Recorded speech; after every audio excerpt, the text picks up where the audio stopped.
Okay. So, based upon the material which is stored in the cytoplasm of the egg, the size of the egg can vary. You can see small egg also, medium size eggs also, and very large size of eggs also. For example, the eggs of the reptiles are the largest ones, and the birds also. ठीक है, जैसे ostrich का egg हो गया, crocodile egg हो गया, वो सब में एग कंटेंट काफी ज्यादा होता है, इसलिए एग का साइज बड़ा होता है. And the small eggs can be 10 to 100 micron in diameter. For example, human egg. While the larger ones may be several centimeters in size. For example, eggs of many polychaete worms are 50 micron and other ascidians are 150. Yolky eggs of birds, reptiles, and some fishes are very large.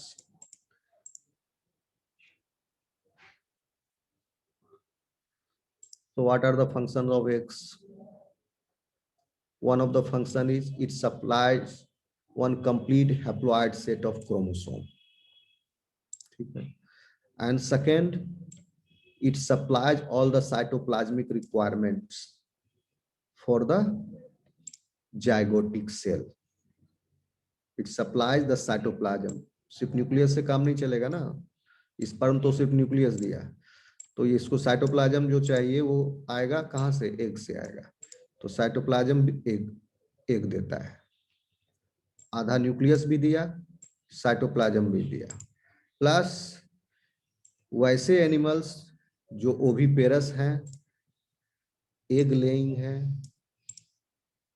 in that it supplies reserved food material for the developing embryo.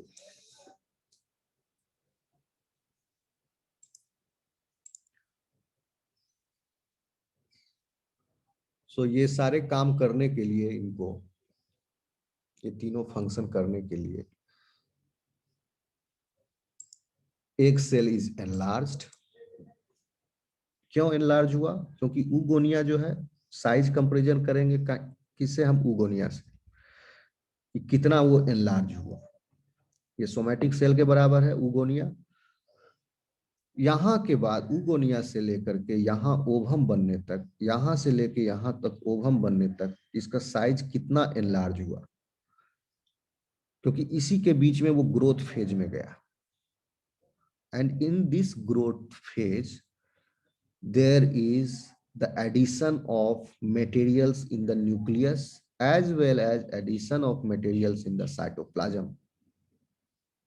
Nucleus और cytoplasm दोनों में material added होता है, जिससे ये cell का size जो है बड़ा हो गया. किसी किसी एनिमल में तो काफी बड़ा हो जाता है. Okay, so the egg cell is enlarged, packaged, आगे हम लोग देखेंगे योग को जब पढ़ेंगे तो, and is programmed during its maturation. Differentiation के लिए प्रोग्राम्ड होता है. कहाँ से प्रोग्राम हुआ? जीन से. Moreover, it is covered with membranes of various kinds. इसके ऊपर बहुत सारा मेम्ब्रेन है, 3 तरह का, 2 तरह का, किसी किसी में various kinds that protect the embryo during its development. Embryo के डेवलपमेंट में मेम्ब्रेन का क्या काम है? डेवलपमेंट में प्रोटेक्ट करें. इसमें रिजर्व फूड मटेरियल पैक हो गया, उसके बाद प्रोटेक्टिव मेम्ब्रेन आ गया, जो कि इसमें जब एम्ब्रियो डेवलप होगा तो उसको प्रोटेक्ट करेगा. Thus, the formation of ovum is more complex than the formation of sperm. It usually requires a long period of maturation. काफी टाइम लगता है इसमें. फ्रॉग में 3 साल का टाइम लग जाता है, कहीं पढ़ाए थे हम क्लास में. ठीक है, in frog it takes 3 years.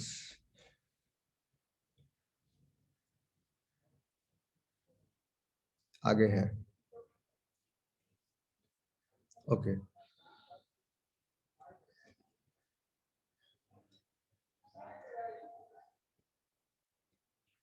So the maturation of ovum takes place from the primary oocyte.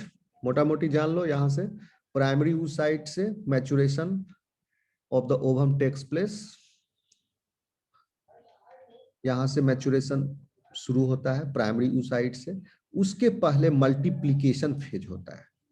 तो इस पूरे मैचुरेशन ऑफ ओवम को हम 3 स्टेज में पढ़ सकते हैं. Multiplication phase.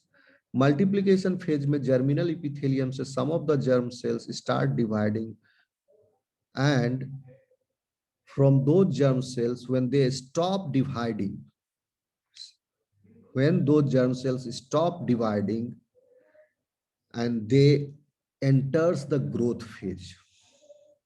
जब ग्रोथ फेज आएगा तो डिवीजन स्टॉप हो गया. तो डिवीजन कब स्टॉप हुआ? Growth phase. और ग्रोथ फेज भी तब स्टार्ट होता है जब इसमें मियोसिस 1 का प्रोफेज स्टार्ट हो गया. तो ऐसे आप समझिए मल्टीप्लिकेशन हो रहा है, मल्टीप्लिकेशन स्टॉप हो गया, उसके बाद मियोसिस स्टार्ट हुआ. मियोसिस का प्रोफेज जब आता है तो वहां पर अरेस्ट हो गया, और उसके बाद ग्रोथ फेज स्टार्ट हो जाता है. और ग्रोथ फेज जब कंप्लीट हुआ उसके बाद मियोसिस के प्रोफेज के बाद का स्टेप शुरू हो गया. यहाँ पर मियोसिस 1 लिखा हुआ है, लेकिन इसका मियोसिस 1 का देयर आर मेनी सब स्टेप्स इन मियोसिस, नो. तो प्रोफेज, मेटाफेज, एनाफेज, टीलोफेज. तो प्रोफेज में ही यहाँ पर, सॉरी हम गलत एरो दिखा रहे हैं, प्रोफेज में ही, हाँ नहीं ठीक है, प्रोफेज में ही यहाँ पर स्टॉप हो गया. प्रोफेज यहीं पर हो गया, प्रोफेज में अरेस्ट हो गया, एंड आफ्टर दैट उसमें पैकेजिंग शुरू हो गया मटेरियल्स का. Growth phase started, and then जब ग्रोथ फेज एंड हुआ then the maturation phase starts. इसमें मियोसिस 1 मियोसिस 2 कंप्लीट हो जाता है. The process of development and maturation of ovum is known as oogenesis. It includes essentially the same steps as in spermatogenesis. Same step है spermatogenesis जैसा, but the steps are greatly modified and the end products of the process are different from those of spermatogenesis. End product different है, but the process of oogenesis is broadly, ठीक है ना. So the process is broadly separated into 3 phases: multiplication phase, growth phase and maturation phase. आप लोग समझ गए मोटा मोटी मल्टीप्लीकेशन फेज क्या है, ग्रोथ फेज क्या है, मैच्योरेशन फेज क्या है? Yes sir. ओवरलाइन समझ गए? एग्जाम में अगर आएगा इस फिगर को आप लोग जरूर बनाइएगा, इसको आप समझ लीजिए. अभी हम हर स्टेप को डिटेल में देखेंगे आगे, लेकिन हर स्टेप को डिटेल में देखने से पहले आउटलाइन तीनों स्टेप का समझ लीजिएगा तो ज्यादा इजी रहेगा आपके लिए. ठीक है, इसीलिए हम ये दिखा रहे हैं आउटलाइन पहले कि आप इसको समझ लीजिए. यहाँ पर देखिए ये जर्म सेल है जर्मिनल इपिथेलियम में. It is diploid like somatic cell, progenitor germ cell, PGC लिखा हुआ, प्रोजेनाइटर जर्म सेल.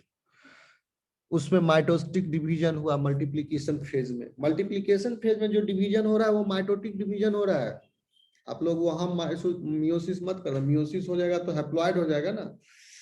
ठीक है, यहाँ पर जब तक मल्टीप्लिकेशन फेज चलते रहा, जो and product of the multiplication phase है वो क्या है? ऊगोनिया है. एंड प्रोडक्ट क्या है? ऊगोनिया, जो कि ऊगोनिया भी है डिप्लॉयड. और इनिशियल क्या था? सबस्ट्रेट समझ लो, सब प्रोजेनाइटर सेल कह लो, क्या है? Germ cell. जर्म सेल से शुरू हुआ ऊगोनिया तक पहुंचा. समझ लो ये बहुत बार यहाँ 2 दिखाया है आसानी के लिए, समझने के लिए. मल्टीपल टाइम्स ये नाम ही है मल्टीप्लिकेशन फेज. मल्टीपल टाइम्स ये मल्टीप्लाई करता है, डिवाइड करता है, and then after getting the signal आता है थ्रू हॉर्मोन्स और जीन्स. ठीक है, signal through the mechanism of signal transduction they stop dividing. After getting the suitable signal जब आया उस they stop dividing and they become they are and then they are called as oogonia. So oogonia are also diploid. तो यहां से यहां तक, कहां से कहां तक, प्रोजेनाइटर जर्म सेल से लेके उगोनिया के डिवीजन तक ये मल्टीपल टाइम डिवाइड हुआ by the process of mitosis, and this whole division process is categorized as multiplication phase of the maturation of ovum. Then oogonia goes into the reduction division. Reduction division मतलब वैसा division जहां पर chromosome का number half हो जाए, reduction हो गया। Meiosis 2 में क्रोमोसोम का नंबर हाफ नहीं होता है, तो मियोसिस 2 को रिडक्शन डिवीजन नहीं कहते, उसको meiosis 2 is just like a mitotic division. तो meiosis 1 is a reduction division. तो यहां पर रिडक्शन डिवीजन स्टार्ट हुआ, बट रिडक्शन डिवीजन जैसे स्टार्ट हुआ उसके प्रोफेज में ही अरेस्ट हो गया, डिवीजन रुक गया। फिर जब रुक गया तो ग्रोथ फेज स्टार्ट हो गया। अब इस ग्रोथ फेज में nuclear material, cytoplasmic material add होगा, and the cell size of the cell will greatly enlarge. और यही ग्रोथ फेज जो है टाइम टेकिंग है, क्योंकि ये यहाँ पर साइज ऑफ द सेल बड़ा हो रहा है। किसी किसी एनिमल में ग्रोथ फेज 3-3 साल का होता है, जैसे कि फ्रॉग में जब मेटामॉर्फोसिस हो जाता है टैडपोल के बाद, जब फ्रॉग बन जाता है, तो वहां के बाद एडल्ट फ्रॉग बनने के बाद 3 साल के बाद, 3 साल लगता है, यानी एडल्ट फ्रॉग बनने के बाद ही ये स्टार्ट हो जाता है उसमें बनना उगोनिया बन गया। उसके बाद उसमें growth phase is of 3 years. तो एक एग्जांपल, फ्रॉग में 3 साल का है ग्रोथ फेज। ह्यूमन में कितना है? ह्यूमन में 14 डेज का है। तो डिफरेंट 14 days. डिफरेंट एनिमल में डिफरेंट टाइम का ये है। ह्यूमन में कम टाइम का है क्योंकि उसमें ग्रोथ फेज छोटा होता है, ज्यादा उसमें मटेरियल नहीं पैकेज करना है, ठीक है। तो जो एनिमल्स में ज्यादा मटेरियल ऐड होगा, ज्यादा लंबा ग्रोथ फेज होगा, जनरल लॉजिक लगा लो तुम। तो growth phase is there, and जब ग्रोथ फेज इसमें एडिशन बन, तो 2 तरह का एडिशन है, ये आगे हम लोग पढ़ेंगे, ये भी काफी इंपॉर्टेंट है। ग्रोथ फेज इज सबसे ज्यादा इंपॉर्टेंट, आपको डिटेल में यही पढ़ना है। ग्रोथ फेज सवाल इसी में से आएगा, ग्रोथ फेज का ही ज्यादातर। अगर 5-5 नंबर का सवाल आएगा, जैसे वाइटोलोजेनेसिस, प्री वाइटोलोजेनेसिस, तो ये सब ग्रोथ फेज में ही है। टॉपिक में ही हम दिखाए थे ना शुरू में, देखिए, oogenesis एंड वाइटोलोजेनेसिस।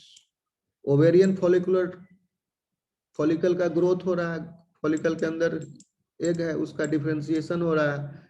oogenesis हो रहा है एग का, और oogenesis तो पूरा प्रोसेस है, यहां से लेके यहां तक, यहां से लेके यहां तक की पूरा oogenesis है, मल्टीप्लिकेशन ग्रोथ फेज।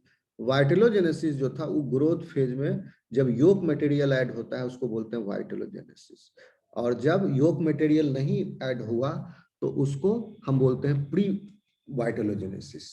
तो प्री वाइटोलोजेनेसिस जो है वाइटोलोजेनेसिस से पहले होता है, इसीलिए प्री बोलते हैं। तो प्री वाइटोलोजेनेसिस में न्यूक्लियर मटेरियल न्यूक्लियस में और साइटोप्लाज्मिक मटेरियल, दोनों मटेरियल ऐड होता है। तो पहले होता है प्री वाइटोलोजेनेसिस, जिसमें न्यूक्लियस में मटेरियल ऐड हुआ, फिर साइटोप्लाज्म में मटेरियल ऐड हुआ। उसके बाद होता है वाइटोलोजेनेसिस, जिसमें योक जो है फिर साइटोप्लाज्म में ऐड होता है, ठीक है।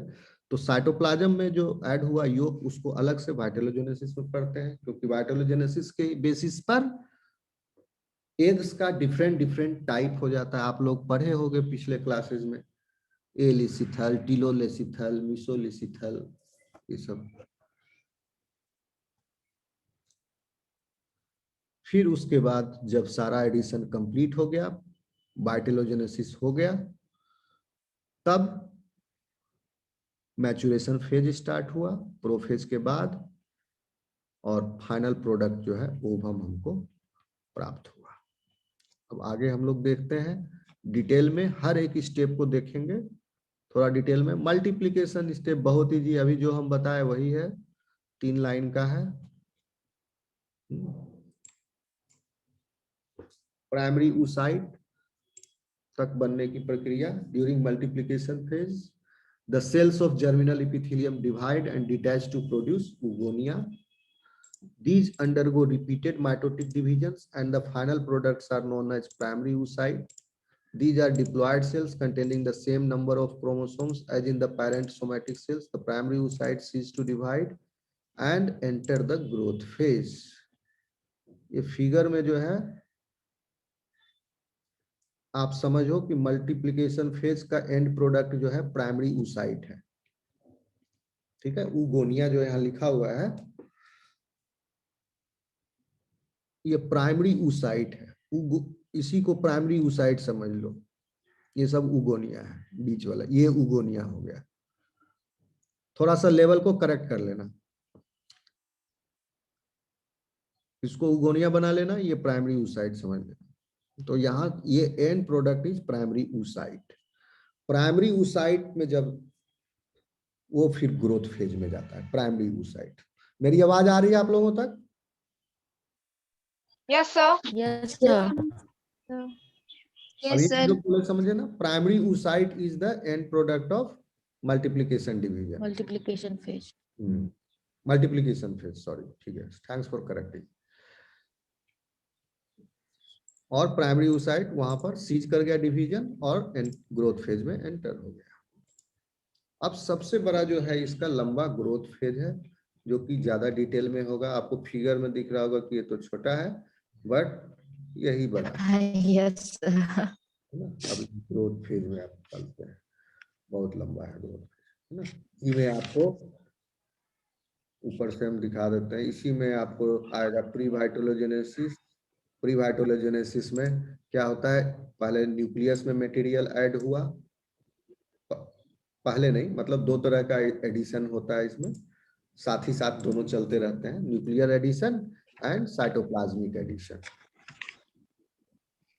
तो न्यूक्लियर में जब Cytoplasmic. न्यूक्लियर एडिशन जब हम लोग पढ़ेंगे तो उसी न्यूक्लियर एडिशन में हम लोग पढ़ेंगे लैम्प ब्रूस क्रोमोसोम और इन्फॉर्मोसोम्स एंड अच्छा, न्यूक्लियर। yes, sir. इसी में हम लोग देखो, ये है लैम्प ब्रूस क्रोमोसोम। वो हम जो बुक दिखा रहे थे वो क्या नाम था, बाला रस्तोगी, वीर बाला रस्तोगी का बुक है। तो उसमें जो फिगर है जैसे लैम्प ब्रूस क्रोमोसोम का, देख के समझ में नहीं आ रहा होगा आपको कि लैम्प ब्रूस क्या है। अभी हम आगे बताएंगे तो इसमें आप उसको समझा देंगे। ठीक है, तो अभी ग्रोथ फेज का ही इंक्रीज इन न्यूक्लियर मटेरियल के अंदर ये था, फिर अब साइटोप्लाज्मिक मटेरियल होगा, फिर उसके बाद आएगा वाइटोलोजेनेसिस जिसमें एग होगा, तब जाके ग्रोथ फेज आपका टॉपिक एंड होगा। ये सबसे लंबा टॉपिक है, तो जल्दी जल्दी खत्म करने का कोशिश करेंगे। क्या टाइम हो रहा है अभी? 8 बज रहा है। आप लोगों को कुछ ब्रेक वगैरह लेना है या कंटिन्यू रखें? कोई No, बोर sir. बोर तो नहीं हो रहा? No break. ठीक है, चलो भैया, very No, nice. sir. Continue रखिए अभी।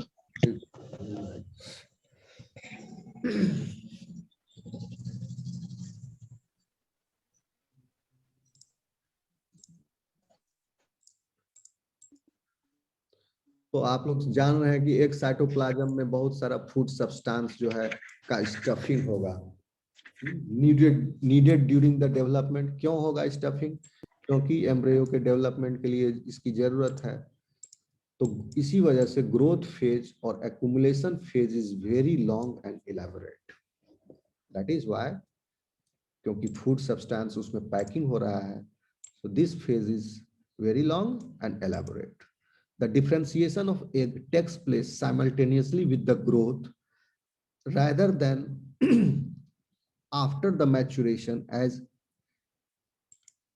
is space in the spermatogenesis. तो ये सब साथ साथ चलते रहता है क्योंकि इसमें लंबा प्रोसेस है, एलैबोरेट प्रोसेस है, तो पैकिंग चल रहा है, डिफरेंशिएशन भी साथ साथ हो रहा है उसका। Growth phase of a female gamete is very long, varying from few days to many years. It lasts for 3 years in frog. Frog में 3 साल का है. The young oocytes start growing after the tadpole metamorphoses into the young frog, but are laid down by the third year. हम बता चुके हैं Metamorphosis जब हो गया टैडपोल का यंग फ्रॉग में, तो थर्ड ईयर में ही एग जो है वो ले करता है, और ये 3 साल जो है एग का ग्रोथ फेज रहता है इन द, और उस 3 साल में से भी पहला 2 साल जो है उस साइट का ग्रोथ जो है is very slow, but in the third year it is rapid. मुर्गी में इन hen the period of rapid growth is confined to 6 to 14 days, 6 से 14 दिन है. preceding ovulation, ओव्यूलेशन से पहले 6 से 14 दिन तक इसमें जो है पैकिंग होते रहता है फूड का, वो ग्रोथ चल रहा है उसका. बट इन मैमल्स, क्योंकि मैमल्स में क्या है, प्लासेंटा होता है. मेजोरिटी ऑफ द मैमल्स, सारे मैमल्स में प्लासेंटा नहीं होता है, लेकिन majority of the mammals they beer placenta. कौन सा मैमल में प्लासेंटा नहीं होता है, कोई बता सकता है?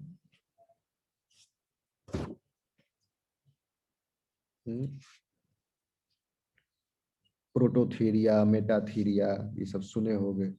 मार्सुपियल्स, मैमिलिया का सब क्लास है ना. Yes, sir. Prototheria, Yes, sir. Eutheria. Eutheria सब क्लास जो है वो प्लासेंटल मैमल्स का होता है. तो यूथीरिया जो है, यूथीरियन मैमल्स जो है, उसमें यहाँ मैमल्स लिखा हुआ तो मतलब समझना, यूथीरियन मैमल्स जो है, जो प्लासेंटा वाले मैमल्स है, the proliferation of oogonia is restricted to the intra uterine period of the embryo. ये अभी नहीं समझोगे, आगे समझाएंगे हम इंट्रा यूटेराइन पीरियड क्या है. At birth the young female child contains a definite number of oocytes in ovary. कहने का मतलब हुआ, पैदा होते ही फीमेल के अंदर एक डेफिनेट नंबर है ओवरी के अंदर oocytes का. ठीक है. The oocytes attain maturity in 16 days in old mice. 16 दिन में ही मैच्योर हो जाता है ओल्ड माइस के अंदर. बट इन ह्यूमन, स्नेहा का माइक नॉइज कर रहा है, हम म्यूट कर देते हैं. अच्छा. In human female the oocyte remain quiescent till puberty. तो बर्थ के टाइम पर जो फिक्स नंबर ऑफ सेल्स थे, they do not divide till the puberty, they are silent, and after the puberty then germ cells can go into the proliferation phase. तो puberty के बाद ही यहां से जर्म सेल मल्टीप्लिकेशन फेज में जाता है. Puberty के पहले ये germ cells are fixed in number which is fixed at the time of birth.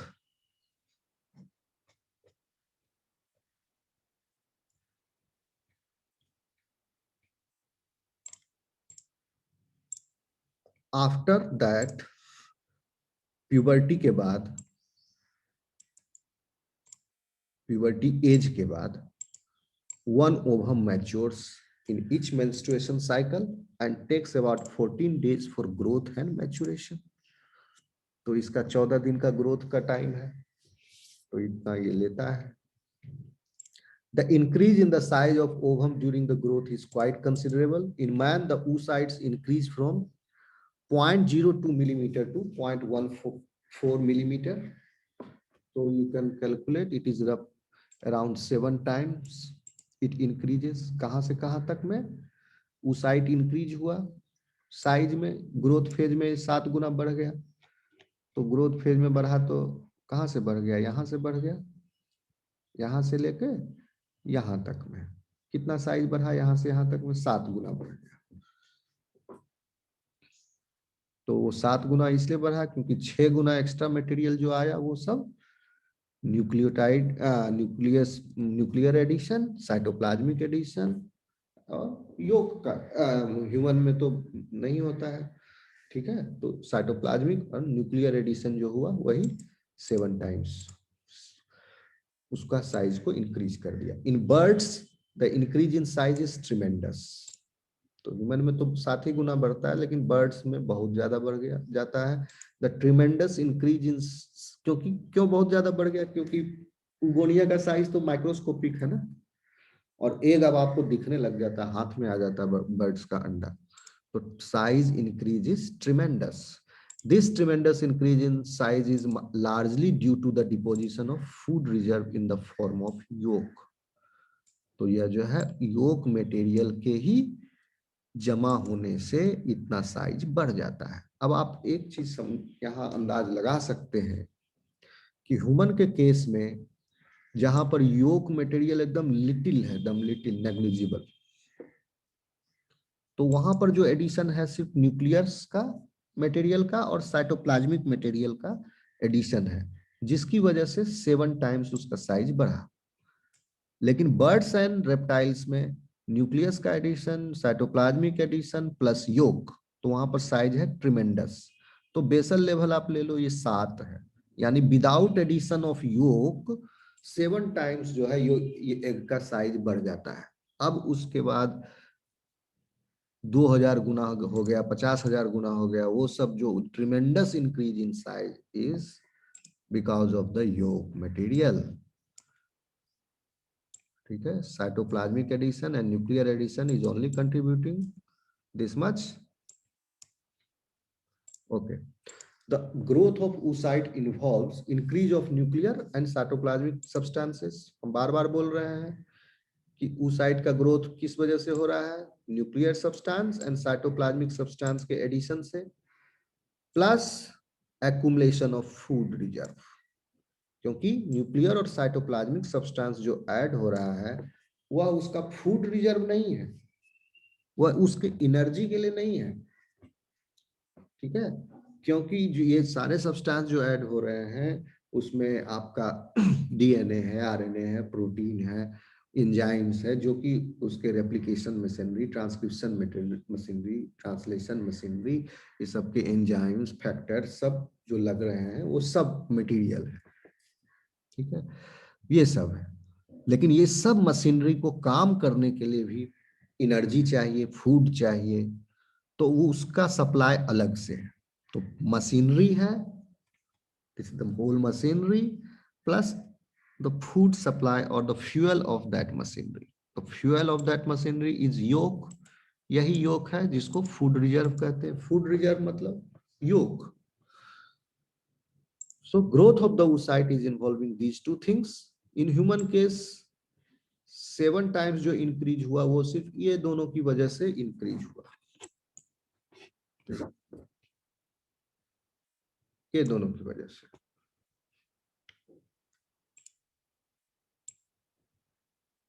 और बर्ड्स में, रेप्टाइल्स में हजारों गुना बढ़ जाता है एक का साइज, ये दोनों चीज को मिला के।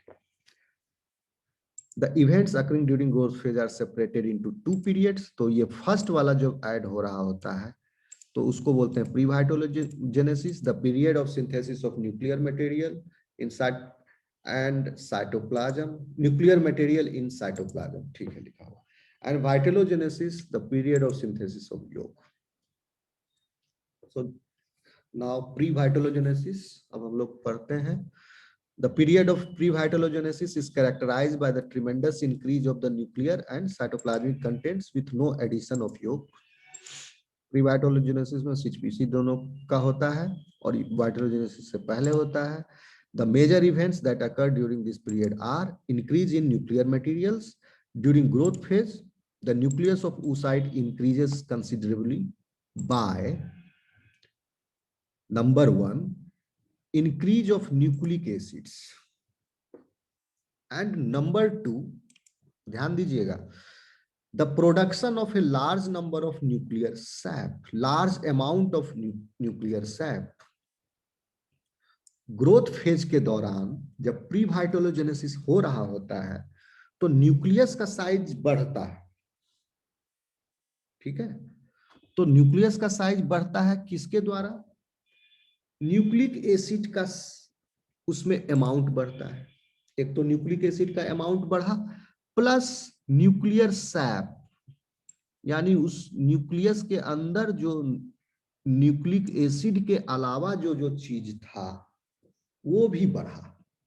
न्यूक्लियस के अंदर सिर्फ डीएनए ही नहीं है ना, न्यूक्लियस के अंदर डीएनए है, आरएनए है, डीएनए रेप्लिकेशन का एंजाइम है, ट्रांसक्रिप्शन का एंजाइम है, ट्रांसलेशन का एंजाइम नहीं है, ट्रांसलेशन का एंजाइम साइटोप्लाज्म में होता है।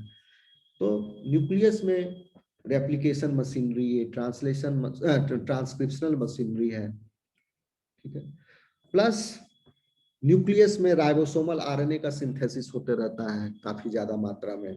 राइबोसोमल आरएनए सबसे ज्यादा लगता है क्योंकि protein translation, each ribosome is composed of in eukaryotes 16S 23S ribosomal units, ये सब आप लोग पढ़े होंगे।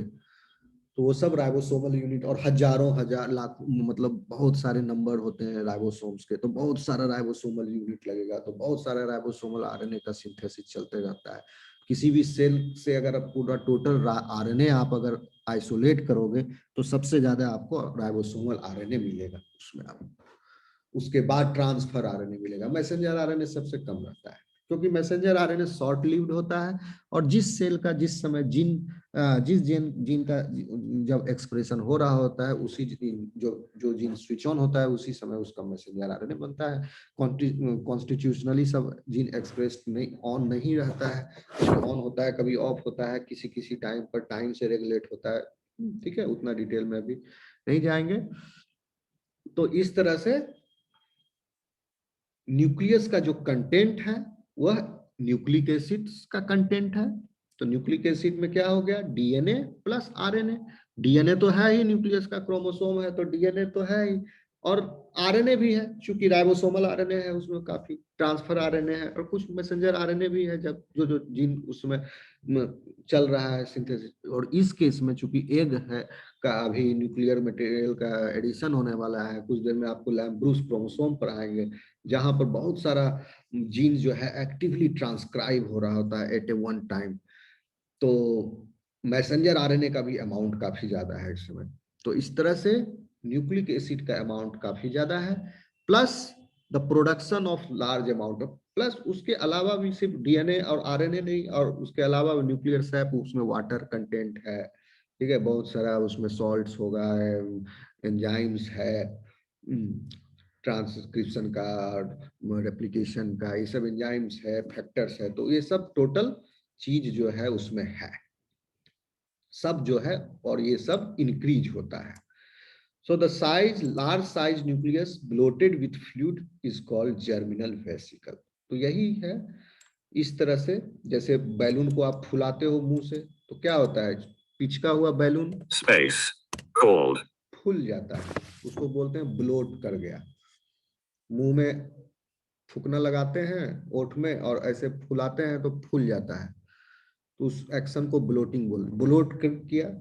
उसी तरह न्यूक्लियस जो है फूल जाता है,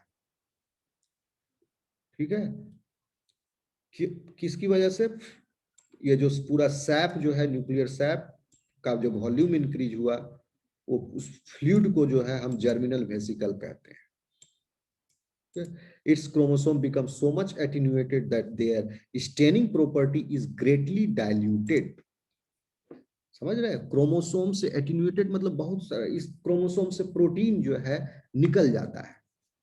डीनेचर, क्रोमोसोम क्या है, प्रोटीन एंड डीएनए का कॉम्पैक्ट स्ट्रक्चर है, डीएनए प्रोटीन कॉम्प्लेक्स है।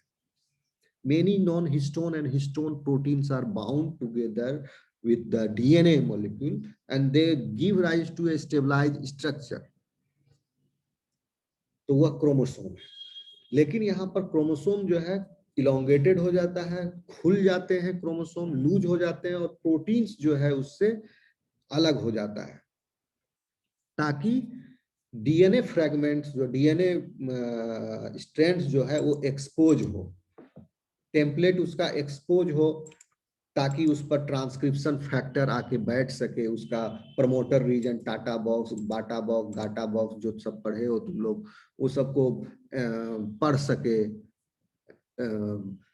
आइडेंटिफाई कर सके, जीन का ट्रांसक्रिप्शन ऑन कर सके, एक्सप्रेशन जीन का स्टार्ट हो, इसलिए डीएनए फ्रेगमेंट्स ओपन होते हैं, प्रोटीन्स जो है वहां से हट जाता है, इसी को बोलते हैं attenuation, and their staining properties greatly diluted. तो स्टेनिंग प्रॉपर्टीज उनका घट जाता है, डाइल्यूट हो जाता है। पहले जो जो क्रोमोसोम आप मिथाइलिन ब्लू से कलर करते थे, डाई करते थे, क्योंकि methylene blue basic amino acid से बाइंड करता है, हिस्टोन में बेसिक अमाइनो एसिड्स बहुत सारे होते हैं। क्यों बेसिक अमाइनो एसिड होते हैं? क्योंकि डीएनए इज निगेटिवली चार्ज। क्यों निगेटिवली? हर न्यूक्लियोटाइड में एक फॉस्फेट ग्रुप है जो कि निगेटिवली चार्ज है, तो इसीलिए उसको न्यूक्लिक एसिड बोलते हैं। ठीक है, तो डीएनए प्रोटीन का एक स्टेबल कॉम्प्लेक्स स्ट्रक्चर बने इसके लिए, ताकि वो ज्यादा स्टेबल रहे, डैमेज प्रोन ना हो करके, डैमेज रेसिस्टेंट रहे, तो उस प्रोटीन में बेसिक अमाइनो एसिड्स का होना जरूरी है। तो इसीलिए हिस्टोन में बेसिक अमाइनो एसिड्स होते हैं जो कि डीएनए के नेगेटिव चार्ज को न्यूट्रलाइज कर देता है। तो वो अब जब डीएनए से वो ऐसा प्रोटीन्स जब निकल जाते हैं, तो मिथाइलिन ब्लू का भी जो डाई है उससे कम बाइंड करता है, तो थोड़ा हल्का फीका मिलता है। देखो अभी ये less than a minute, this will be disconnected, आप लोग फिर से हो जाना कनेक्ट। एक फोन आ रहा है, ठीक है, मैं अभी डिस्कनेक्ट कर रहा हूँ, 5 मिनट में फोन पर बात करके फिर से कनेक्ट करूंगा। Okay okay sir. Okay sir. ठीक है, 5 मिनट बाद फिर से आना।